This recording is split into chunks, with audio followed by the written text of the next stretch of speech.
মানুষের কাছে কইও যে ঘর আপনি আপনি টিনগর আগে তো টিনগর পাইতো না, টিনগর যারা তারা পাইতো রাস্তা বলে সামনে করাকে প্রচার করা যে যেহেতু স্পেশালি ত্রিপুরা সরকারই করে আনছে আর কেউ করাইতে পারছে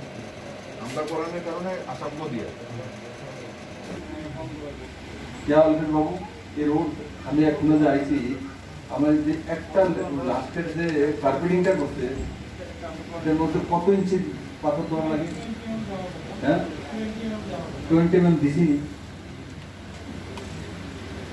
যে জায়গা আছে মনে করুন এখন যে জায়গাটা আছে এখন কোনো পুরানো হয়ে গেছে ডাইবে গেছে গেছে এইটা করছে কিন্তু আমি হাজামারা এটাও এমন পুরানো আসতো উঠে গেছে তোমার হলো আমার সঙ্গে আসতো ইনকোয়ারি করছি করতে করে সাসপেন্ড হয়েছে প্লাস ঠিকাদার উপর জরিমানা হয়েছে এদিনে জরিমানা করেন কে কাজ করছে রাস্তা তো বড় কথা আগে জরিমানা করেন করেই না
নিচে কি হচ্ছে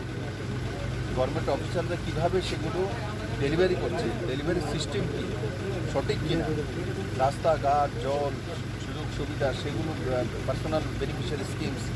এগুলো রিভিউ করার জন্য আমরা বিভিন্ন জায়গাতে যাচ্ছি এবং আমি আশা করি এই রিভিউ করার পর এটার সিস্টেম আছে যেমন আমি এখানে চালাগাঙে এসেছি তো 1 মাস পর আবার সেখানে আসবো যেগুলো বলে গেছি সেগুলো ইমপ্লিমেন্ট হয়েছে